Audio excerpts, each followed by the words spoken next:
Hi hello ಎಲ್ಲರಿಗೂ. ಊಟದ ಡಬ್ಬಿ ಚಾನಲ್ಗೆ ಎಲ್ಲರಿಗೂ ಸ್ವಾಗತ. ಬಹಳ ಈಸಿಯಾಗಿ ಟೇಸ್ಟಿಯಾಗಿ ಮಾಡಿಕೊಳ್ಳುವಂತಹ ಲೆಮನ್ ರೈಸ್, ನಿಂಬೆಹಣ್ಣಿನ ಅನ್ನ ಅಥವಾ ಚಿತ್ರಾನ್ನವನ್ನು ಈಸಿಯಾಗಿ ಬಹಳ ಕಡಿಮೆ ಸಾಮಗ್ರಿಗಳೊಂದಿಗೆ ಹೆಂಗೆ ಮಾಡ್ಕೊಳ್ಳೋದನ್ನು ಹೇಳಿದ್ದೀನಿ ನೋಡಿರಿ.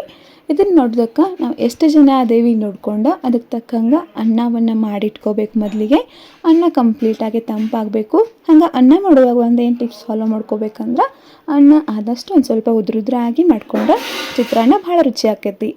ಹಂಗೆ ಇದಕ್ಕೆ ಒಂದು ಸ್ವಲ್ಪ ಮಸಾಲೆಗಳನ್ನ ನೋಡ್ಕೊಂಡು, ಹಸಿಮೆಣಸಿನ್ಕಾಯಿ, ಕಟ್ ಮಾಡಿರುವಂಥ ಉಳ್ಳಾಗಡ್ಡಿ, ಸ್ವಲ್ಪ ಶೇಂಗಾ, ಹಂಗೆ ಉದ್ದಿನಬೇಳೆ, ಕಡಲೆಬೇಳೆ, ಒಂದು ಸ್ವಲ್ಪ ಸಾಸಿವೆ ಮತ್ತು ಜೀರಿಗೆನ ತೊಗೋಬೇಕು ಒಗ್ಗರಣೆಗೆ. ಹಂಗೆ ಒಗ್ಗರಣೆಗೆ ಸ್ವಲ್ಪ ಬೇಸಿಕ್ ಇಂಗ್ರೀಡಿಯೆಂಟ್ಸ್ ಎಣ್ಣೆ, ಉಪ್ಪು ಇವೆಲ್ಲನೂ ತೊಗೋಬೇಕು. ಇದ್ರ ಜೊತೆನ ಹಂಗೆ ಸ್ವಲ್ಪ ಕರಿಬೇವನ್ನು ತೊಗೊಂಡಿದ್ದೀನಿ. ಲೆಮನ್ ರೈಸ್ದ ಮೇನ್ ಇಂಗ್ರೀಡಿಯೆಂಟ ನಿಂಬೆಹಣ್ಣು. ಇದನ್ನು ನೀವು ಒಂದು ತೊಗೋಬೋದು. ಹುಳಿಯಿಂದ ಒಂದು ಸ್ವಲ್ಪ ಜಾಸ್ತಿ ಬೇಕಾಗಿತ್ತಂದ್ರೆ 2 ತೊಗೋಬೋದು. ನಿಮಗೆ ಹುಳಿ ಎಷ್ಟು ಬೇಕು ನೋಡ್ಕೊಂಡು ನಿಂಬೆಹಣ್ಣನ್ನು ಬಳಸ್ಕೋಬೇಕು. ಹಂಗೆ ಒಂದು ಸ್ವಲ್ಪ ಇಂಗನ್ನು ಕೂಡ ಬಳಸ್ಕೊಂಡಿದ್ದೀನಿ ನಾನಿಲ್ಲಿ. ಮೊದಲಿಗೆ ಒಂದು ಪ್ಯಾನನ್ನು ಇಟ್ಟು ಒಗ್ಗರಣೆಗೆ ಅವಶ್ಯಕತೆ ಇರುವಷ್ಟು ಎಣ್ಣೆಯನ್ನು ಹಾಕ್ಕೊಂಡಿದ್ದೀನಿ. ಎಣ್ಣೆ ಚೆನ್ನಾಗಿ ಕಾದ ಕೂಡಲೇ ಅದಕ್ಕೆ ಸಾಸಿವೆಯನ್ನು ಹಾಕ್ಕೊಂಡಿದ್ದೀನಿ. ಸಾಸಿವೆ ಸ್ವಲ್ಪ ಸಿಡಿದ ಕೂಡಲೇ ಒಂದು ಸ್ವಲ್ಪ ಜೀರಿಗೆ, ನಾವು ತೊಗೊಂಡಿರುವಂಥ ಉದ್ದಿನಬೇಳೆ ಮತ್ತು ಕಡಲೆಬೇಳೆಯನ್ನು ಕೂಡ ಸೇರಿಸ್ಕೋಬೇಕು. ಉದ್ದಿನಬೇಳೆ, ಕಡಲೆಬೇಳೆ ಒಂದು ಸ್ವಲ್ಪ ಕ್ರಿಸ್ಪಿ ಆಗೋವರೆಗೂ ಚೆನ್ನಾಗಿ ಫ್ರೈ ಮಾಡ್ಕೋಬೇಕು. ಇದರಿಂದ ಅನ್ನದ ಜೊತೆ ಒಂದು ಸ್ವಲ್ಪ ಮಸ್ತಾಗಿರುವಂಥ ಕ್ರಿಸ್ಪಿನೆಸ್ ಇರ್ತೈತಿ. ಹಂಗೆ ಒಂದು ಸ್ವಲ್ಪ ಕರಿಬೇವನ್ನು ಸೇರಿಸ್ಕೊಂಡಿದ್ದೀನಿ. ನೀವು ಹಿಂಗೆ ಫ್ಲೇವರ್ ಇಷ್ಟ ಆಗ್ತಿತ್ತಂದ್ರೆ ಒಂದು ಸ್ವಲ್ಪ ಹಿಂಗನ್ನು ಸೇರಿಸ್ಕೋರಿ. ಬೇಡ ಅನ್ನೋರು ಸ್ಕಿಪ್ನು ಮಾಡ್ಕೋಬಹುದು. ಹಿಂಗೆ ಇರಲಾರ್ದು ಕೂಡ ಮಾಡಬಹುದು. ನಾನು ಇಲ್ಲೊಂದು ಸ್ವಲ್ಪ ಹಿಂಗನ್ನು ಕೂಡ ಸೇರಿಸ್ಕೊಂಡಿದ್ದೀನಿ. ಒಂದು ಸ್ವಲ್ಪ ಕ್ರಿಸ್ಪಿ ಆಗೋವರೆಗೂ ಒಂದು ಸ್ವಲ್ಪ ಫ್ರೈ ಮಾಡ್ಕೊಂಡಿದ್ದೇನೆ ಇಲ್ಲಿ. ನಿಮಗೆ ಇದಕ್ಕೆ ಡ್ರೈ ಫ್ರೂಟ್ಸ್ನು ಇಷ್ಟ ಆಗ್ತಿದ್ದು, ಒಂದು ಸ್ವಲ್ಪ ಬಾದಾಮಿ, ಗೋಡಂಬಿ ಇಷ್ಟ ಆಗ್ತಿತ್ತಂದ್ರೆ ಇಲ್ಲಿ ಒಗ್ಗರಣೆ ಒಳಗೆ ಸೇರಿಸ್ಕೋಬೋದು. ಈ ಒಗ್ಗರಣೆ ಅಷ್ಟೇ ಮಾಡಿ ಇಟ್ಕೊಂಡು ಅನ್ನಕ್ಕೆ ಕಲಿಸ್ಕೊಂಡ್ರೆ ಭಾಳ ಭಾರಿಯಾಗಿ ಭಾಳ ಈಸಿಯಾಗಿರುವಂಥ ರೆಸಿಪಿ ಇದು. ಹಂಗೆ ಭಾಳಷ್ಟು ಜನಕ್ಕೆ ಆಲ್ ಟೈಮ್ ಫೇವ್ರೆಟ್ ರೆಸಿಪಿ ಇದು. ಇದಕ್ಕೊಂದು ಸ್ವಲ್ಪ ನಾಯಿಲೆ ಶೇಂಗಾ ಬೀಜ ಸೇರಿಸ್ಕೊಂಡಿದ್ದೀನಿ. ಶೇಂಗಾ ಕೂಡ ಒಂದು ಸ್ವಲ್ಪ ಕ್ರಿಸ್ಪಿ ಆಗೋವರೆಗೂ ಚೆನ್ನಾಗಿ ಫ್ರೈ ಮಾಡ್ಕೋಬೇಕು. ಗ್ಯಾಸ್ ಫ್ಲೇಮನ್ನು ಆದಷ್ಟು ಮೀಡಿಯಮ್ ಟು ಲೋ ಇಟ್ಕೊಂಡು ಇದನ್ನು ಆರಾಮಾಗಿ ಒಂದು ಸ್ವಲ್ಪ ಚೆನ್ನಾಗಿ ಫ್ರೈ ಮಾಡ್ಕೋಬೇಕು. ಗ್ಯಾಸ್ ಫ್ಲೇಮ ಜೋರಾಗಿ ಇಟ್ಕೊಳ್ಳೋದ್ರಿಂದ ಶೇಂಗಾ ಆಗಲಿ, ನಾವು ಉದ್ದಿನಬೇಳೆ, ಕಡಲೆಬೇಳೆ ಸೇರಿಸ್ಕೊಂಡಿರ್ತೇವೆ ಅವೆಲ್ಲ ಒಂದು ಸ್ವಲ್ಪ ಹೊತ್ತಿದಂಗೆ ಆಗಿಬಿಡ್ತಾವೆ. ಆಮೇಲೆ ಕೈ ಅನ್ನಿಸ್ಬಿಡ್ತೈತೆ ಫ್ಲೇವರ. ಅದಕ್ಕೆ ಒಂದು ಸ್ವಲ್ಪ ಗ್ಯಾಸನ್ನು ಲೋ ಟು ಮೀಡಿಯಮ್ ಫ್ಲೇಮ್ ಒಳಗೆ ಇಟ್ಕೊಂಡು ಚೆನ್ನಾಗೆ ಈ ಥರ ಕೈ ಹಚ್ಕೊಂತ ಕ್ರಿಸ್ಪಿ ಆಗೋವರೆಗೂ ಫ್ರೈ ಮಾಡ್ಕೋಬೇಕು. ನೀವು ಇದನ್ನು ಫ್ರೈ ಮಾಡ್ಕೊಂಡು ಶೇಂಗಾ ಬೀಜ ಮೊದಲಿಗೆ ಫ್ರೈ ಮಾಡ್ಕೊಂಡು ತೆಗೆದಿಟ್ಕೊಂಡ್ರೂ ನಡಿತೈತಿ. ಇಲ್ಲ ಈ ಥರ ಡೈರೆಕ್ಟಾಗಿ ಒಗ್ಗರಣೆ ಒಳಗೆ ಸೇರಿಸ್ಕೊಂಡು ಮಾಡಿದರೂ ನಡಿತೈತಿ. ಭಾಳ ಕಡಿಮೆ ಟೈಮ್ ಒಳಗೂ ಮಾಡ್ಕೋಬಹುದು. ಹಂಗೆ ಈಸಿಯಾಗಿನೂ ಇರ್ತೈತೆ ರೆಸಿಪಿ. ಈಗ ಒಂದು ಸ್ವಲ್ಪ ಕಡಲೆ ಬೀಜ ಕಲರ್ನೂ ಚೇಂಜ್ ಆಗೈತಿ, ಫ್ರೈನೂ ಆಗಿದಾವೆ. ಈಗ ನಮಗೆ ಅವಶ್ಯಕತೆ ಎಷ್ಟೈತಿ, ಖಾರ ಬೇಕು ನೋಡ್ಕೊಂಡು ಅಷ್ಟೇ ಈ ಥರ ಹಸಿಮೆಣಸಿನ್ಕಾಯಿನ ಸೇರಿಸ್ಕೊಂಡಿದ್ದೀನಿ. ಈ ಹಸಿಮೆಣಸಿನ್ಕಾಯಿ ಜೊತೆ ನೀವು ಇನ್ನೊಂದು ಸ್ವಲ್ಪ ಒಗ್ಗರಣೆಗೆ ಒಣ ಮೆಣಸಿನ್ಕಾಯಿ ಕೂಡ ಸೇರಿಸ್ಕೊಂಡು ನಡಿತೈತಿ. ನಾನಿಲ್ಲಿ ಹಸಿಮೆಣಸಿನ್ಕಾಯಿ ಅಷ್ಟೇ ಸೇರಿಸ್ಕೊಂಡು ಒಗ್ಗರಣೆನ ರೆಡಿ ಮಾಡಿದ್ದೀನಿ. ಇದಕ್ಕೆ ಒಂದು ದೊಡ್ಡ ಆಗಿರುವಂಥ ಉಳ್ಳಾಗಡ್ಡಿಯನ್ನು ಈ ಥರ ಸ್ಲೈಸ್ ಒಳಗೆ ಕಟ್ ಮಾಡಿ ಸೇರಿಸ್ಕೊಂಡಿದ್ದೀನಿ.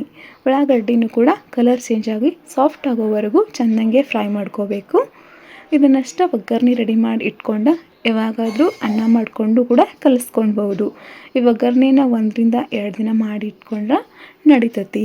ಯಾವಾಗ ಬೇಕಾವಾಗ ಅನ್ನಕ್ಕೆ ಕಲಿಸ್ಕೊಂಡ್ರೆ ಚಿತ್ರಾನ್ನ ರೆಡಿ ಆಗ್ತೈತಿ. ಈಗ ಇದನ್ನು ಚೆನ್ನಾಗೆ ಮಿಕ್ಸ್ ಮಾಡ್ಕೋಬೇಕು. ಒಂದು ಸ್ವಲ್ಪ ಉಳ್ಳಾಗಡ್ಡಿ ಚೆನ್ನಾಗಿ ಫ್ರೈ ಆಗೋವರೆಗೂ. ಇದಕ್ಕೆ ಒಂದು ಸ್ವಲ್ಪ ನಾನಿಲ್ಲೇ ಅರಸಿನ ಪುಡಿಯನ್ನು ಸೇರಿಸ್ಕೊಂಡಿದ್ದೀನಿ. ನೋಡ್ಬೋದು, ಈ ಥರ ಇಷ್ಟು ಆದ್ರೆ ಒಗ್ಗರಣೆ ರೆಡಿ ಆಯಿತು. ಇದಕ್ಕೆ ನಾವೀಗ ಒಂದು ಸ್ವಲ್ಪ ಹಸಿ ಫ್ಲೇವರ್ ಹೋದ ಕೂಡಲೇ ನಮಗೆ ಎಷ್ಟು ಅವಶ್ಯಕತೆ ಐತಿ, 1 ಅಥವಾ 2 ನಿಂಬೆಹಣ್ಣಿನ ರಸವನ್ನು ಬಳಸ್ಕೋಬೇಕಿಲ್ಲ. ನಾನು ಇಲ್ಲಿ 1 ನಿಂಬೆಹಣ್ಣಿನ ರಸ ಅಷ್ಟೇ ಬಳಸ್ಕೊಂಡಿದ್ದೀನಿ. ನಿಮಗೆ ಜಾಸ್ತಿ ಹುಳಿ ಇಷ್ಟ ಆಗ್ತಿತ್ತಂದ್ರೆ ಇನ್ನೂ ಸ್ವಲ್ಪ ಸೇರಿಸ್ಕೋಬಹುದು. ಇವಾಗ ಈ ಒಗ್ಗರಣೆಗೆ ನಾವು ಆಲ್ರೆಡಿ ಮಾಡಿಟ್ಕೊಂಡಿರುವಂಥ ಉದುರಾಗಿರುವಂಥ ಅನ್ನವನ್ನು ಸೇರಿಸ್ಕೊಂಡು ಚೆನ್ನಾಗಿ ಮಿಕ್ಸ್ ಮಾಡ್ಕೋಬೇಕು. ಇಲ್ಲೇ ಅನ್ನ ಒಂದು ಸ್ವಲ್ಪ ಉದುರು ಬಿಡಿ ಆಗಿತ್ತಂದ್ರೆ ಚಿತ್ರಾನ್ನ ಅಥವಾ ಲೆಮನ್ ರೈಸ್ ಭಾಳ ರುಚಿಯಾಗಿ ಬರ್ತೈತಿ. ಅದಕ್ಕೆ ಒಂದು ಸ್ವಲ್ಪ ಅನ್ನವನ್ನು ಮಾಡಿ ತಂಪು ಮಾಡೋದ್ರಿಂದ ಅನ್ನ ಉದುರು ಆಗ್ತೈತಿ. ಈಗ ಅನ್ನಕ್ಕೆ ಅವಶ್ಯಕತೆ ಇರುವಷ್ಟು ಉಪ್ಪಂತೂ ಅನ್ನಕ್ಕೆ ಹಾಕಿ ಮಾಡಿರ್ತೈತಿ. ಅದರ ಒಗ್ಗರಣೆಗೆ ಇನ್ನೊಂದು ಸ್ವಲ್ಪ ಉಪ್ಪು ಅವಶ್ಯಕತೆ ಇತ್ತು ಅನಿಸಿದ್ರೆ ಇನ್ನೊಂದು ಸ್ವಲ್ಪ ಉಪ್ಪನ್ನು ಸೇರಿಸ್ಕೊಂಡು ಒಂದು ಸ್ವಲ್ಪ ಸಕ್ಕರೆಯನ್ನು ಕೂಡ ಸೇರಿಸ್ಕೊಂಡಿದ್ದೀನಿ. ಇದರಿಂದ ಒಂದು ಸ್ವಲ್ಪ ಫ್ಲೇವರ್ ಬ್ಯಾಲೆನ್ಸ್ ಆಗಿರ್ತೈತಿ. ಇದಕ್ಕೊಂದು ಸ್ವಲ್ಪ ಸಕ್ಕರೆಯನ್ನು ಸೇರಿಸ್ಕೊಂಡು ಒಗ್ಗರಣೆಯನ್ನು ಚೆನ್ನಾಗಿ ಮಿಕ್ಸ್ ಮಾಡ್ಕೋಬೇಕು. ನಿಮ್ಗೆ ಬಿಸಿ ಬಿಸಿಯಾಗಿ ಸೇರ್ತಿತ್ತಂದ್ರೆ ಗ್ಯಾಸ್ ಫ್ಲೇಮನ್ನು ಆನ್ ಆಗಿಟ್ಟನ ಈ ಒಗ್ಗರಣೆಯನ್ನು ಕಲಿಸ್ಕೊಂಡ್ರು ನಡಿತೈತಿ. ಬೇಡ ಅನ್ನೋರು ಆಫ್ ಮಾಡಿನೂ ಕಲಿಸ್ಕೊಂಡ್ರೆ ನಡಿತೈತಿ.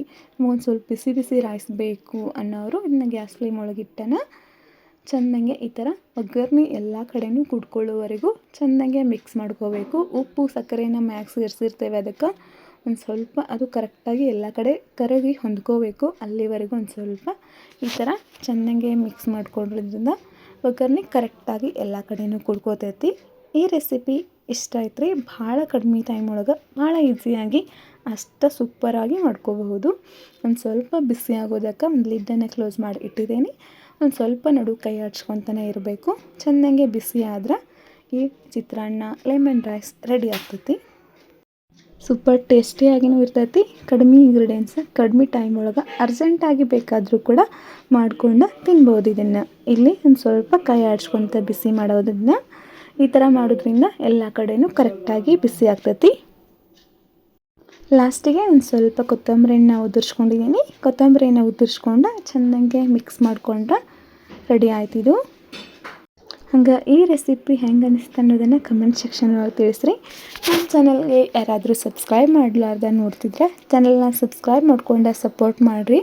ಹಂಗೆ ಲೈಕ್ ಮಾಡಿ, ಶೇರ್ ಮಾಡು, ಸಬ್ಸ್ಕ್ರೈಬ್ ಮಾಡ್ಕೊಳ್ಳೋದನ್ನು ಮರಿಬೇಡ್ರಿ.